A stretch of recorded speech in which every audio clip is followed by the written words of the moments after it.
시청자 여러분 안녕하십니까? BTV 주간종합 뉴스 시작합니다.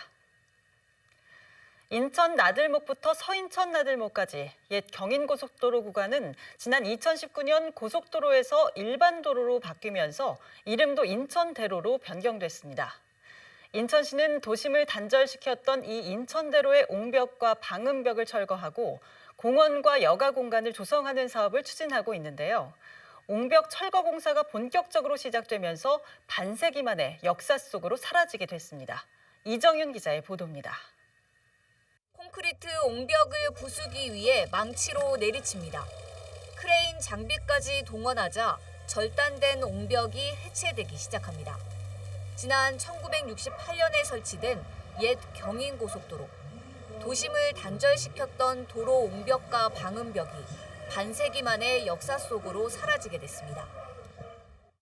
오늘 경인고속도로 옹벽이 철거되기 시작함으로써 그동안 단절됐던 도심을 연결하고 또 앞으로 주거 환경을 개선하면서 공원 녹지 지역으로 탈바꿈하게 되면은 바로 이것이 도시 재생 사업의 획기적인 전환점이 되는 시민 행복 시대를 열어가게 될 것입니다.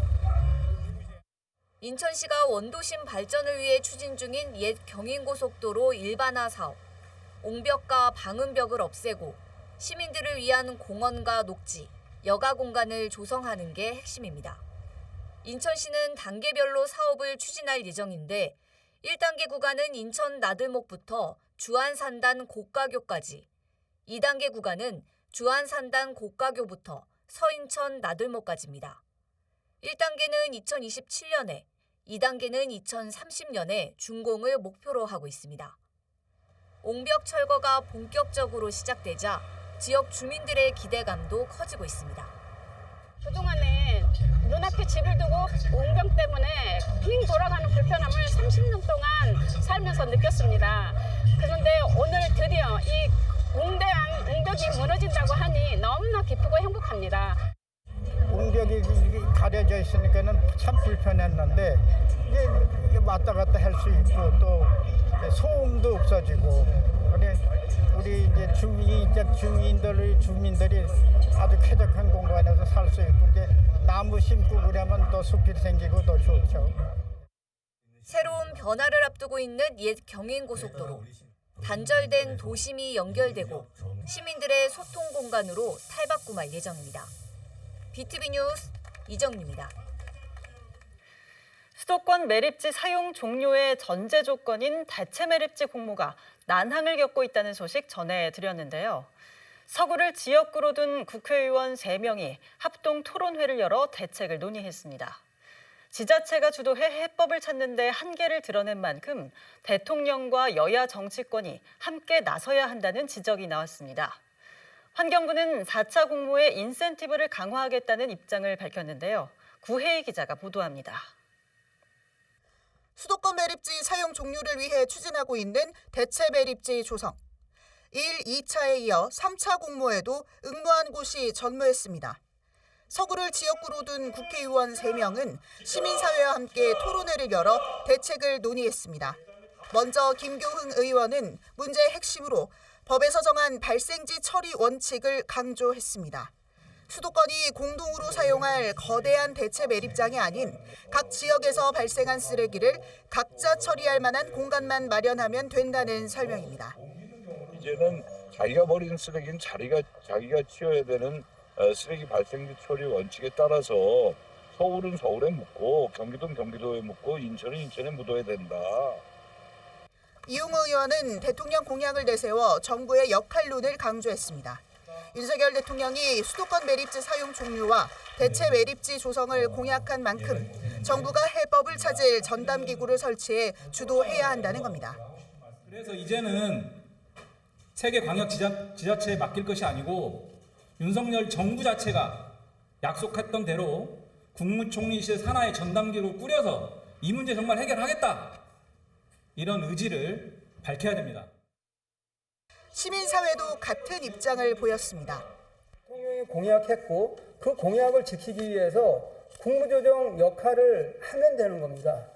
지금이야말로 우리 의원님들이 정치력을 발휘해가지고 대통령 공약 지키라고 압박하면 되는 겁니다. 수도권 매립지가 소재한 검단을 지역구로 둔 모경종 의원은 현실적인 대안 마련을 주문했습니다. 모 의원은 주민들이 수십 년간 수도권 매립지로 피해를 보고 있지만 상응하는 보상이 없었다고 꼬집었습니다.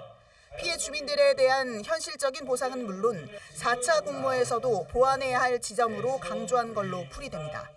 합당한 보상을 받지 못했습니다. 누군가는 말할지도 모릅니다. 무엇도 이루어졌고 무엇도 이루어졌다. 과연 그게 주민들이 체감할 만한 그런 보상이었습니까? 검단 지역 주민대표는 소각장 확충의 중요성을 강조했습니다. 2026년부터 쓰레기 직매립이 금지돼 소각재만 묻게 되는 만큼 대체 매립지만큼 중요한 게 소각장 확충이란 설명입니다. 4차 공모, 5차 공모를 아무리 하더라도 상관이 없고 제가 이게 매립지 부분이 해결이 되려면 가장 중요한 거는 매립지가 아닙니다. 사실은 대체 매립지가 아니고 소각장입니다. 환경부는 4차 공모를 논의할 때 이날 토론회에서 제안된 내용을 반영하겠다고 밝혔습니다. 주민 수용성을 높일 수 있도록 인센티브를 강화한다는 구상입니다. 사자 협의체 내에서 4차 공모가 꼭 성공할 수 있기를 할 수 있도록 이런 공모 조건을 세밀하고 또 이렇게 면밀하게 검토하겠고요. 인센티브와 설득과 그런 대화의 과정이 있었는지 그 부분에 대해서 저희가 좀 더 그 3개 시도와 함께 면밀히 검토해서 그것을 공모 조건에 녹여낼 수 있도록 노력하겠습니다. 환경부는 4차 공모의 구체적인 공모 조건과 인센티브, 공모 시기 등은 사자 협의를 통해 추후 발표하겠다고 밝혔습니다. BTV 뉴스 구혜입니다. 정부가 맞벌이 가정 등의 육아 부담을 덜기 위해 초등학교에 늘봄 학교 제도를 도입했죠. 인천도 1학기에 60개 학교에서 시범 운영을 했는데 2학기부터는 전체 초등학교로 확대됩니다. 하지만 현장에선 여전히 우려의 목소리가 높습니다. 전교조가 진행한 긴급 설문조사에서 교사의 95%가 아직 준비가 미흡하다고 답했습니다. 보도에 김지영 기자입니다. 저출산 문제 해법 중 하나로 제시된 늘봄 학교. 아이들은 아침 7시부터 저녁 8시까지 학교에서 교육을 받을 수 있습니다. 늘봄 학교를 이용하는 학생에겐 정규 수업 전후로 다양한 맞춤형 프로그램이 제공됩니다. 인천시 교육청은 올해 1학기에 60개 학교에서 늘봄 학교를 시범 운영했습니다. 맞벌이 부부를 비롯한 부모의 육아 부담을 덜어주기 위해 도입한 건데 2학기부터는 전체 초등학교에서 시행됩니다. 하지만 교육 현장에선 우려의 목소리가 높아지고 있습니다. 전교조 인천지부가 교사 515명에게 늘봄 학교에 대한 생각을 물었더니 전체 응답자의 95%가 학교 현장의 준비가 부족하다고 답했습니다. 그렇게 생각하는 가장 큰 이유로는 교실 부족 문제를 꼽았습니다. 응답자의 69%가 유휴 공간이 없다고 답했고 공간이 충분하다는 답변은 19%에 불과했습니다. 선생님들이 방과 후에 수업 이후에 남아서 학생들을 상담하거나 또는 업무를 하거나 수업 준비를 할 수 있는 공간이 없어요. 돌봄 문제를 해결하려면 교사들이 보기에는 좀 더 질 높고 그리고 안정된 공간과 프로그램을 마련해야 된다는 거예요. 교육부는 올해 초 늘봄학교 도입 구상을 발표하면서 늘봄학교 전담 인력을 확충하겠다고 밝혔습니다. 하지만 기존 교원과의 완벽한 업무 분리가 사실상 어려울 거란 우려가 나오는 상황. 이번 설문에서도 응답자의 40%가 현재 늘봄학교 업무를 맡고 있거나 2학기에 업무가 전가되는 논의가 진행 중이라고 답했습니다. 학교의 업무가 돌봄인 선생님 같은 경우는 거의 업무 배정이 2학기부터는 그쪽으로 가 있는다고 걱정들 많이 하시더라고요. 이에 대해 인천시 교육청은 늘봄학교의 안정적 추진을 위해 현재 늘봄 행정 실무사 채용 절차를 진행 중이라며 필요한 행정 업무 인력 배치에 최선을 다하겠다고 설명했습니다. BTV 뉴스 김지영입니다. 인천시가 저출생 극복을 위해 인천형 출생 정책에 이어 주거 정책을 내놨습니다. 신혼부부들에게 하루 임대료가 1,000원인 주택을 공급한다는 계획인데요. 이 같은 천원주택은 연간 1호씩 공급될 예정입니다. 또 자녀를 출산한 가정에는 내 집 마련을 위한 대출 이자도 지원하기로 했습니다. 자세한 내용 이정윤 기자가 보도합니다. 저출산 문제를 극복하기 위해 인천시가 내놓은 1억 플러스 아이드림 사업. 인천에서 태어난 모든 아이에게 18세까지 1억 원을 지원하는 사업으로 다음 달 시행을 앞두고 있습니다. 인천시가 출생 정책의 일환으로 이번엔 파격적인 주거 정책을 내놨습니다. 이른바 천원주택. 하루 임대료가 단 1,000원으로 한 달에 3만 원만 내면 됩니다.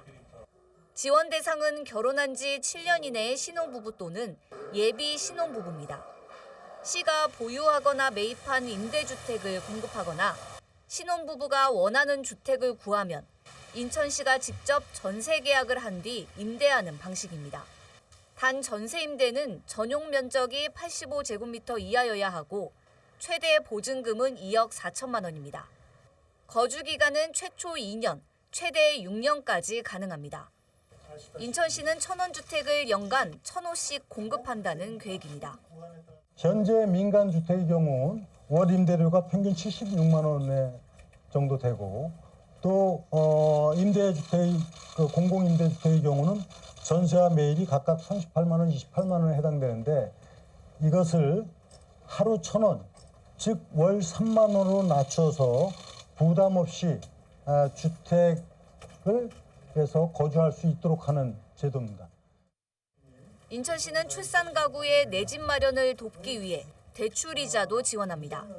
정부가 추진하는 신생아 특례 디딤돌 대출에 인천시가 추가로 이자를 지원하는 건데 최대 대출금 3억 원까지, 한 자녀 가정은 0.8%, 두 자녀 이상 가정은 1.0%를 지원합니다.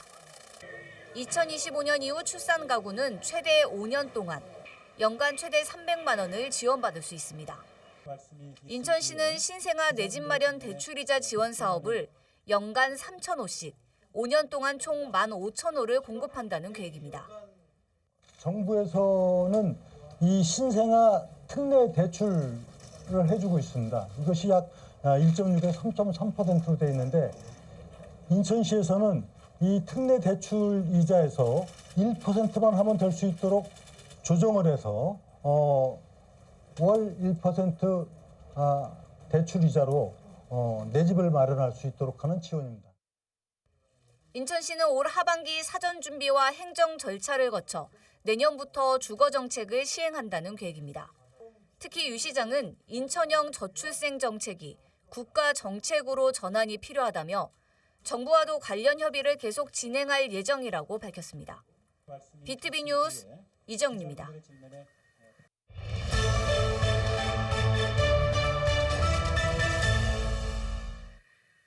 국회의원은 의정 활동에 도움을 받는 보좌진을 9명까지 둘 수 있습니다. 하지만 지방의원은 보좌진이 없다 보니 조례 제정을 비롯한 의정 활동에 제약이 따릅니다. 이런 문제를 개선하기 위해 2년 전 지방의회 정책지원관 제도가 도입됐습니다. 성과는 어떨까요? 입법 활동에 도움이 되고 의정 활동의 질이 높아진다는 점에서 긍정적인 평가를 받습니다. 반면 업무 범위와 정체성이 모호해 개선이 필요하다는 지적도 나오고 있는데요. 먼저 도입 2년을 맞은 정책지원관 제도의 문제점을 점검합니다. 김지영 기자입니다. 인천시의회 정책지원관으로 근무 중인 주윤창 지원관. 담당 의원을 도와 의정활동이 필요한 정책 이슈를 조사하고 분석하는 일을 맡고 있습니다. 조례 제정에 필요한 자료조사와 법률 검토 등도 지원관의 주요 업무 중 하나입니다. 가장 큰 건 입법 활동이거든요. 조례 제정 또는 일부 개정을 저희가 맡아서 하고 있고요. 민원이나 혹은 관심 있는 분야에 대해서 말씀해 주시면 그 분야에 이제 상위 법이라든가 법의 개정 부분. 지방의회에 정책지원관 제도가 도입된 지 2년이 지났습니다. 그동안 의원들의 의정활동 지표는 눈에 띄게 개선됐습니다. 정책지원관이 없던 8대 의회 당시 인천 지역 광역 기초의원이 발의한 조례는 모두 926건.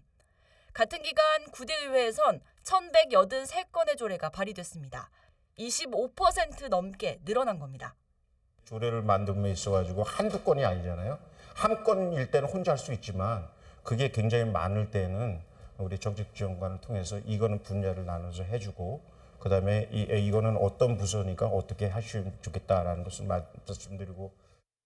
하지만 문제점도 적지 않습니다. 첫 번째는 업무 범위가 모호하다는 것. 지방자치법에 따른 정책지원관의 업무는 의정자료 수집과 조사, 연구 등의 의정활동 지원입니다. 하지만 의정활동 지원이란 포괄적인 개념만 있다 보니 업무 내 혼란이 불가피하다는 지적입니다. 지역에서 하는 행사인데 그게 상임위라던가 뭐 입법 활동에 연관이 있으면 또 안 도와드릴 수는 없는 상황이잖아요. 이렇게 칼로 딱 그어서 이 업무는 제 업무가 아닙니다. 이건 지원관이 못하는 업무입니다. 라고 선을 긋기는 좀 애매한 부분이 아직 많아요. 운영상의 문제점도 있습니다. 의원들의 의정활동을 보좌하면서도 의회 사무국에 속해 있다 보니 기존 직원들과 업무 충돌이 발생하는 경우도 적지 않습니다. 정책지원관이 가령 의회 조직의 일원으로서 뽑는 것인지 아니면 의원들의 보좌 인력으로서 뽑는 것인지가 매우 불분명하기 때문에요. 지원관과 기존의 상임위원회 스태프들이나 의회 사무국 직원들 간에 많은 알력들이 있고 거기에 힘의 논리가 작동하는 것이 아닌가 이렇게 생각이 됩니다. 여기에 불완전한 고용 형태도 문제로 지적됩니다. 정책지원관 1명이 2명의 의원을 보좌하기 때문에 업무 불균형 문제가 발생하기도 합니다. 정책지원관 제도 도입 2년. 지방의회 현장에선 여전히 혼란과 갈등이 계속되고 있습니다. BTV 뉴스 김지영입니다. 앞서 보신 것처럼 도입 2년을 맞은 지방의회 정책지원관 제도는 긍정적 효과를 내고 있지만 과제도 적지 않습니다.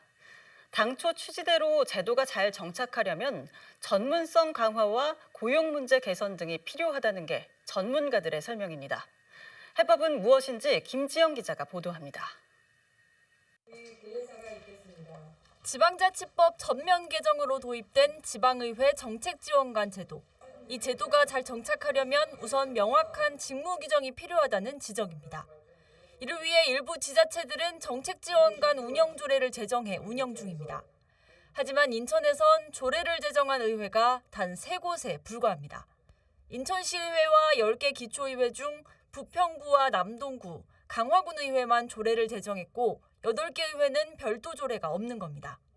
하나의 표준 조례라기보다는 나름대로 효율적 운영을 위한 각 의회별 운영 방안을 마련하는 것이 우선 중요하고요. 그다음에 직무를 명확하게 규정을 해서 정책지원관과 기존 인력 간의 여러 가지 갈등, 혼선을 줄일 수 있는 방안들을. 정책지원관의 전문성 강화도 필요합니다. 의원들의 정책을 보좌하는 역할을 하려면 체계적인 교육 프로그램이 중요하다는 겁니다. 정책지원관도 교육 프로그램이 좀 더 전문화돼야 된다고 생각을 하는데요. 정책 분석 기법이라든지 아니면 최신 행정 동향 같은 교육이 상시학습으로 필수적으로 이루어져야지. 전문성 강화를 위해 지역 대학 등과 연계해 학과를 개설하고 전문 인력을 양성하는 방안도 해법으로 제시됩니다. 인천시에 있는 여러 개 대학에서도 지방의회 관련된 학과를 개설한다든가, 그러니까 전문 지식을 갖추게끔 트레이닝 시켜서 의회로 들어오게끔 만들어주는 게 맞는 것 같아요. 인프라가 많아야 인재가 들어오지 않을까요? 현재 정책지원관은 관련 규정에 따라 임기제 공무원으로 채용하고 있습니다. 임기 보장 기간은 최대 5년. 하지만 1, 2년마다 재계약을 하고 있어 고용 불안에 대한 목소리도 높습니다. 실제 인천의 한 기초의회에선 2년 만에 정책지원관 8명 모두에게 계약 만료를 통보하기도 했습니다. 고용 형태의 제도 보완이 필요하다는 지적이 나오는 이유입니다.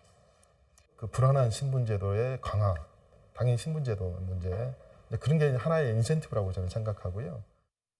더 나아가서는 지방의원 1명당 정책지원관 1명이 배정될 수 있도록 법 개정 논의가 필요하다는 의견도 나오고 있습니다. 지방의회의 권한을 강화하고 지방자치분권 확대를 위해 도입된 정책지원관 제도. 보다 안정적으로 제도를 운영하기 위한 고민이 필요한 시점입니다. BTV 뉴스 김지영입니다.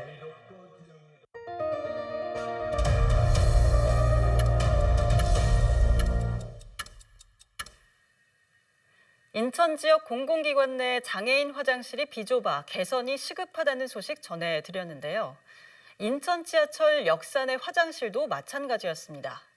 비상 상황 때 사용할 비상벨은 누르기 힘들게 설치돼 있고 변기에는 등받이가 없어 장애인들이 이용에 불편을 겪고 있습니다. 구혜희 기자가 현장을 돌아봤습니다. 인천 지하철 역산의 한 장애인 화장실입니다. 휠체어를 타고 들어온 장애인이 화장실 이용에 어려움을 겪습니다. 양변기에 등받이가 없기 때문입니다. 세면대와 양변기의 거리가 좁아 움직이는 것도 불편이 따릅니다. 괜히 좁고 고장나는 것도 많고 또 앉는 게 되게 많은 화장실도 좁아서 들어갈 수 없어요. 너무 좁아서 물을 못 따라요. 그게 제일 안 좋았어요. 장애인단체와 지역대학이 인천 지하철 1, 2호선 내 장애인 화장실을 점검했습니다. 20개 항목을 조사했는데 비좁은 공간과 시설 비비가 문제로 지적됐습니다. 특히 비상 상황이 발생할 때 도움을 요청할 비상벨은 장애인들이 이용하기 어렵게 설치됐습니다. 인천 2호선은 아무래도 다른 지하철보다는 상황이 좋은 상황이라고는 해요. 배변기 등받이나 비상벨 위치가 너무 등 뒤쪽에 있다든지 그런 부분이 조금 미비한 점이 있어서. 장애인단체는 예고된 문제라고 지적합니다. 이용자인 장애인 의견을 수렴하지 않고 설치해 벌어진 결과란 겁니다. 때문에 설계부터 장애인들이 직접 참여하거나 충분한 사전 설문을 거치는 과정이 필요하다고 조언합니다. 근본적인 방법들은 설계 당시부터 실제로 휠체어를 타시거나 시각장애가 있는 분들이 이용하시는 분들이 이제 어떻게 이용이 될 것인지를 묻고 도면을 꼼꼼하게 만드는 게 제일 중요한 것 같습니다. 그래서 그런 게 안 됐었을 때는 나중에 또 공사비가 2배, 3배 들거든요. 이번 조사 대상은 인천 1, 2호선 역사 57곳. 조사단은 현장 조사가 마무리되면 이번 결과를 인천교통공사에 전달할 계획입니다. BTV 뉴스 구혜입니다. 이번 주 준비한 소식은 여기까지입니다. 이상으로 BTV 주간 종합 뉴스를 마칩니다. 편안한 주말 보내시길 바랍니다.